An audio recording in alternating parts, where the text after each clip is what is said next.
अजी, क्या हमारी गरीबी कभी खत्म नहीं होगी? क्या हमें पूरे जीवन ऐसे ही आधे पेट खाकर व्यतीत करना होगा? अरे भाग्यवान, मैं लकड़ी काटने बेचने के अलावा और कर भी क्या सकता हूँ। देखते हैं, यदि कभी हमारे जीवन में सुख लिखा हो तो वह सुख हमें जरूर मिलेगा। अच्छा भाग्यवान, अब मैं चलता हूँ, मेरा लकड़ियाँ लेने जाने का समय हो गया है। अरे मेरे प्यारे गधे, चलो, अब हमारा लकड़ियाँ लाने का समय हो चुका है। इतना कहकर लकड़हारा अपने गधे को लेकर जंगल की तरफ निकल पड़ता है।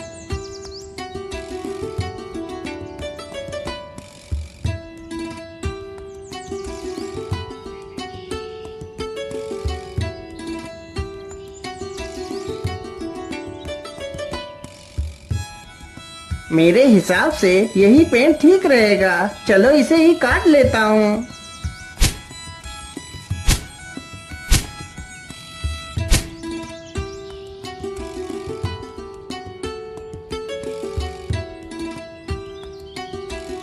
लकड़हारा जल्दी से लकड़ियां काटकर अपने गधे पर लाद लेता है और घर की तरफ निकल पड़ता है।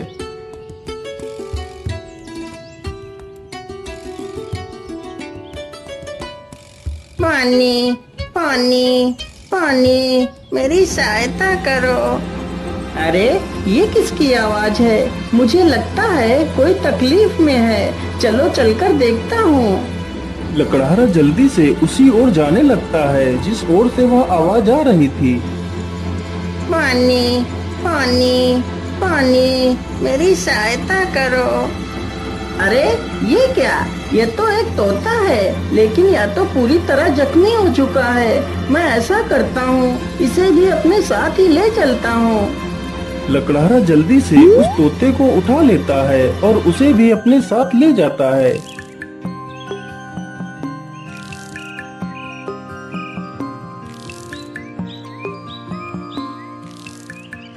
अरे भाग्यवान, तुम जल्दी से हल्दी और चूने का लेप लेकर आओ। मुझे इस तोते के जख्मों पर उस लेप को लगाना है।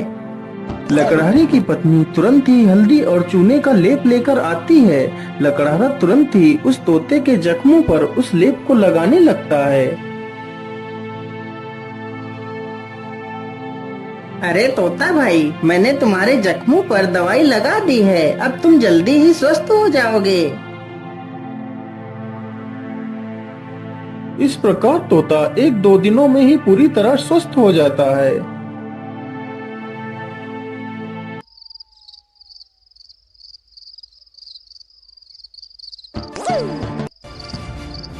चलो आज तो इसी झोपड़ी में ही चोरी कर लेता हूँ।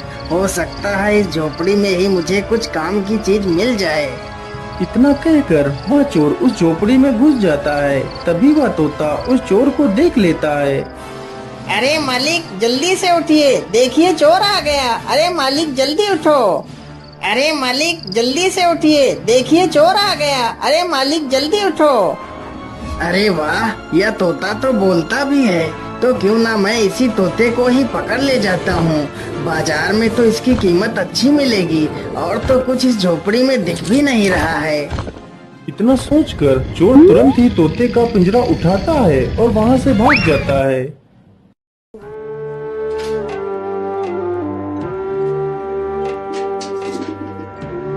चोर को चलते चलते रात से सुबह हो जाती है। ओहो, मैं तो रात भर चलते चलते कितना थक गया हूँ। चलो ऐसा करता हूँ, थोड़ा इसी पेड़ के नीचे आराम कर लेता हूँ, फिर सोचूंगा इस तोते का क्या करना है। इतना सोचकर चोर उसी पेड़ के नीचे लेटकर सो जाता है। तभी वहाँ से एक राजा अपने घोड़े पर सवार होकर निकलता है। महाराज, मुझे बचा लीजिए, मेरी रक्षा कीजिए महाराज, नहीं तो यह चोर मुझे मार डालेगा। अरे ये कौन है जो मुझे मदद के लिए पुकार रहा है, लेकिन आसपास तो कोई नहीं दिखाई दे रहा है। अरे महाराज, उधर नहीं, इधर नीचे देखिए महाराज, मैं इधर हूँ। महाराज मुझे बचा लीजिए, यह चोर मुझे उठाकर ले जा रहा है। अरे वाह, यह तोता तो बोल भी सकता है। चलो मैं इस तोते को खरीद लेता हूँ, यह तोता मेरी पुत्री को बहुत पसंद आएगा। अरे ओ चोर, चल अब उठ जा, और कितना सोएगा तू? महाराज, मैंने कोई चोरी नहीं की, मुझे कुछ मत करना महाराज। नहीं नहीं, मैं तुम्हें कुछ नहीं करूँगा। तुम यह तोता मुझे दे दो, मैं तुम्हें इसके बदले 100 सोने की मोहरें दूंगा। राजा की यह बात सुनकर चोर बहुत खुश हो जाता है। लेकिन याद रहे, मैं तुम्हें ये मोहरें तभी दूंगा यदि तुम आज से चोरी करना छोड़ दोगे। यदि ऐसा नहीं किया तो मैं तुम्हें कारागार में डाल दूंगा। नहीं नहीं महाराज, मैं आज के बाद कोई चोरी नहीं करूँगा। राजा तुरंत ही उस चोर को 100 सोने की मोहरें दे देता है और तोते का पिंजरा लेकर वहाँ से चला जाता है।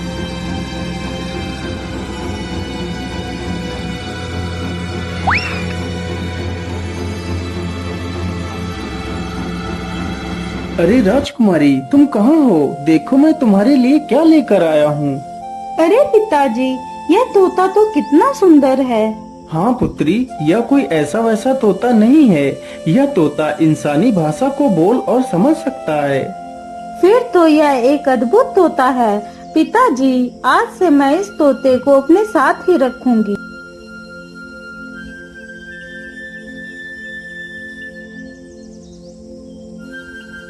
राजकुमारी रोज उस तोते को अच्छे अच्छे पकवान खिलाती, लेकिन तोते को उस लकड़हारे की बहुत ज्यादा याद आती रहती थी।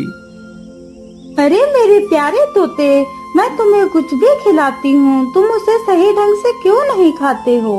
क्या बताऊं राजकुमारी जी, मुझे इस पिंजरे में कैद हुए पूरा 1 महीना हो चुका है। मेरा मन भी आकाश में उड़ने को कर रहा है, लेकिन मैं इस पिंजरे में कैद हूँ। मैं क्या कर सकता हूँ? अच्छा, ऐसी बात है, तो फिर चलो मेरे साथ। आज मैं तुम्हें बाहर की सैर करा के लाती हूँ। राजकुमारी तोते को जंगल में ले जाती है और उसे पिंजरे से बाहर निकाल देती है। फिर तोता आसमान में उड़ने लगता है। अरे ये क्या, ये पेड़ इतना चमक क्यों रहा है? क्या यह पेड़ कोई जादुई पेड़ है? अरे राजकुमारी जी, उधर देखिए, यह पेड़ इतना चमक क्यों रहा है?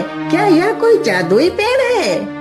अरे हाँ, मुझे तो लगता है यह कोई जादुई पेड़ ही है। चलो इसके पास चलते हैं। राजकुमारी तथा वह तोता दोनों उस वृक्ष के पास जाते हैं। राजकुमारी जैसे ही उस वृक्ष को स्पर्श करती है, तभी वह उस वृक्ष में समा जाती है। यह देखकर तोता हैरान हो जाता है। अरे राम राम राम, ये क्या हुआ? राजकुमारी तो पेड़ के अंदर चली गई। मुझे जल्दी से यह खबर राजा को देनी होगी।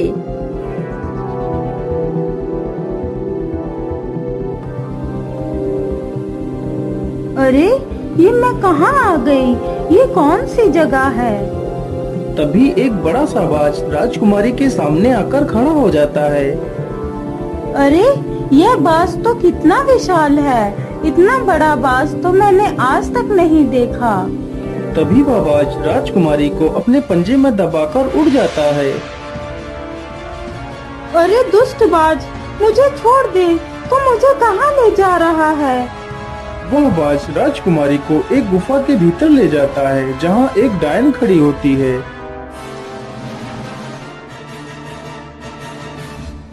अरे कौन है आप, और मुझे इस प्रकार यहाँ क्यों लाया गया है? मुझे छोड़ दो, मुझे वापस जाने दो।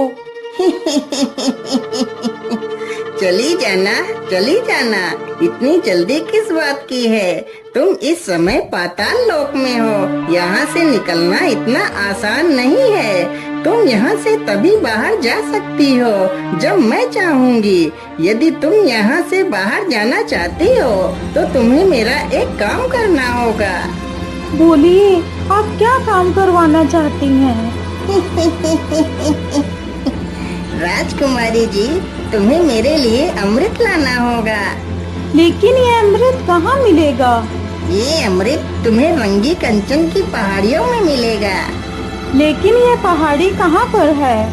फिर वह डायन राजकुमारी को अमृत लाने का रास्ता बताती है। वह डायन अमृत पीकर अमर होना चाहती थी और पूरी दुनिया पर राज करना चाहती थी। उस डायन ने उस विशाल बाज को अपने वश में कर रखा था, जिससे वह सारे काम करवाती थी।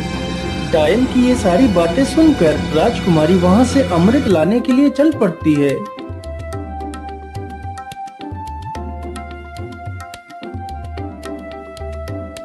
राजकुमारी अमृत ढूंढते ढूंढते उन्हीं पहाड़ियों पर पहुंच जाती है जहां पर अमृत था। मुझे लगता है इसी गुफा में ही अमृत होगा। चलो इसके अंदर चलती हूँ। राजकुमारी जैसे ही गुफा के अंदर प्रवेश करने की कोशिश करती है, तभी एक जहरीला सर्प राजकुमारी को डस लेता है और राजकुमारी की वहीं पर मृत्यु हो जाती है।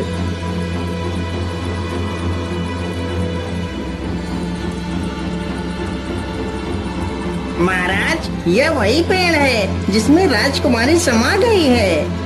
ठीक है तोते, तुम यहीं पर रुको, मैं इस पेड़ के अंदर अकेला ही जाऊंगा। राजा जैसे ही पेड़ को हाथ लगाता है तो वह भी उसी पेड़ के अंदर चला जाता है।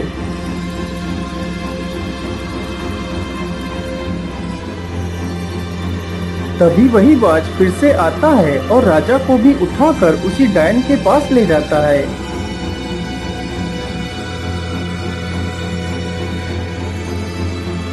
कौन है आप और मुझे यहाँ पर इस प्रकार लाने का क्या कारण है? मेरी राजकुमारी कहाँ है? अरे महाराज, आप चिंता ना करिए, आप जल्दी ही अपनी राजकुमारी से मिलेंगे।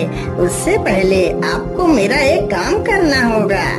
ठीक है डायन, मुझे जल्दी से बताइए, मैं तुम्हारे लिए क्या काम कर सकता हूँ। फिर वह डायन राजा से भी उसी अमृत को लाने की बात कहती है।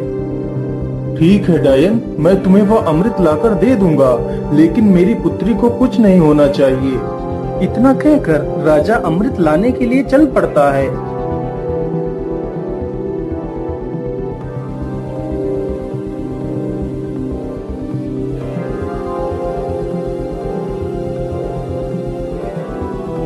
राजा चलते चलते उसी गुफा के पास पहुंच जाता है जहां पर उसकी पुत्री की लाश पड़ी हुई थी।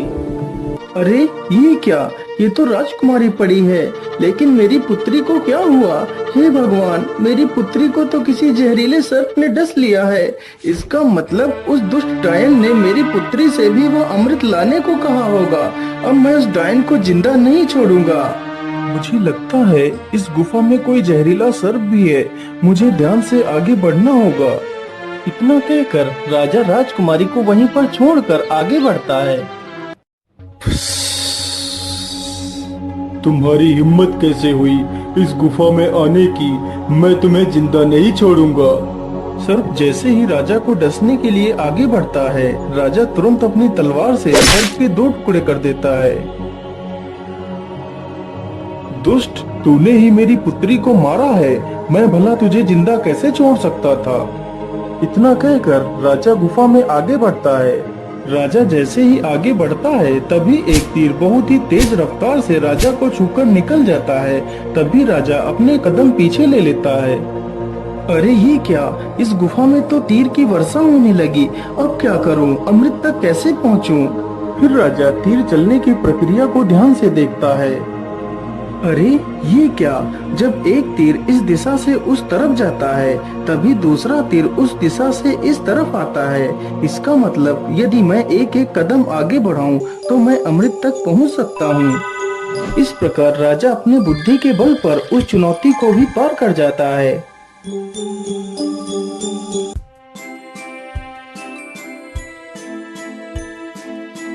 अरे वो रहा अमृत, चलो जल्दी से अमृत को ले लेता हूँ।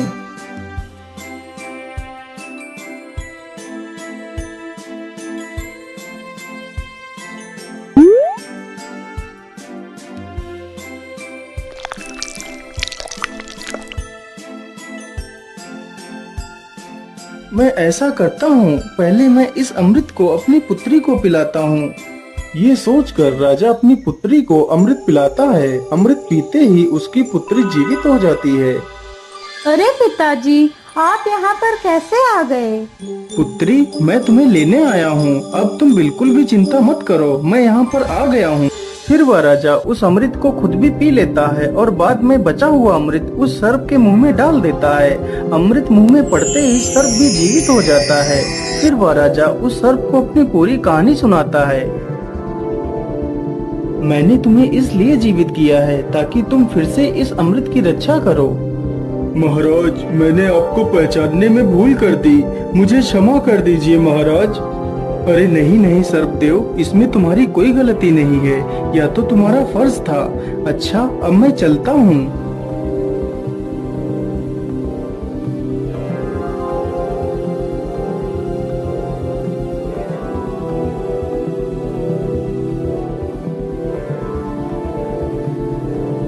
राजा उस बोतल में अमृत के स्थान पर एक तालाब से साधारण जल भर लेता है और डायन के पास पहुंच जाता है।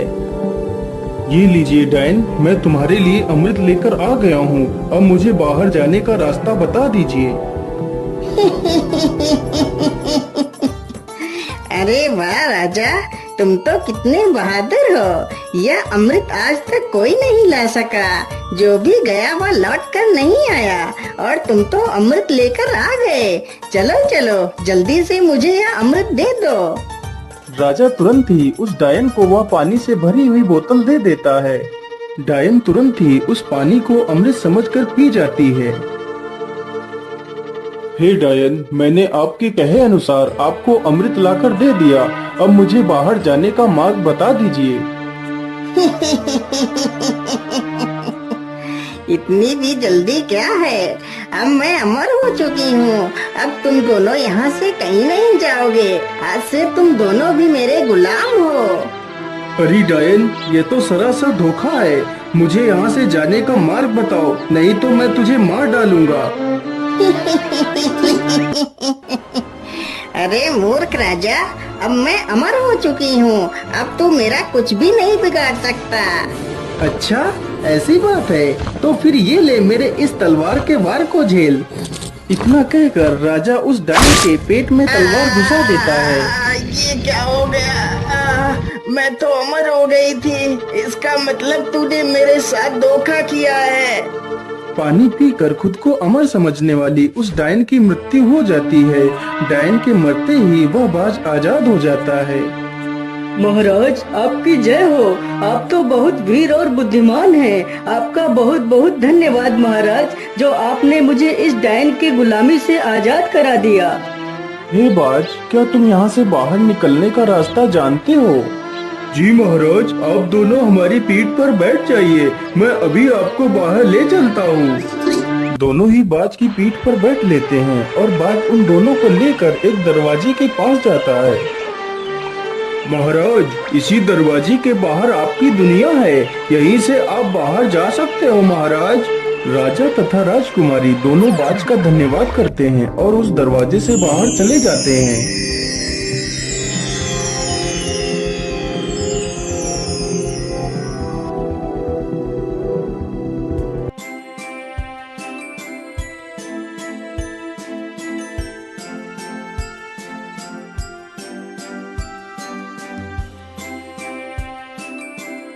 हे तोते, यदि आज तुम न होते तो मैं कभी भी अपनी पुत्री को नहीं पा सकता था। इसलिए मैं तुमसे बहुत प्रसन्न हूँ। आज तुम मुझसे कुछ भी मांग सकते हो। महाराज, यदि आप मुझे कुछ देना ही चाहते हैं तो मुझे 1000 सोने की मोहरें देकर आजाद कर दीजिए। राजा ने ऐसा ही किया। तोते को 1000 स्वर्ण मुद्राएं देकर उसे विदा कर दिया। तोता वहाँ से उड़कर सीधा उसी लकड़हारे के पास पहुँच जाता है। मालिक, देखिए मैं आ गया और आपके लिए कुछ उपहार भी लेकर आया हूँ। लकड़हारा जैसे ही उस पोटली को खोलकर देखता है तो उसमें ढेर सारे सोने के सिक्के देखकर वह बहुत खुश हो जाता है और फिर वे तीनों मिलकर खुशी खुशी अपना जीवन व्यतीत करने लगते हैं।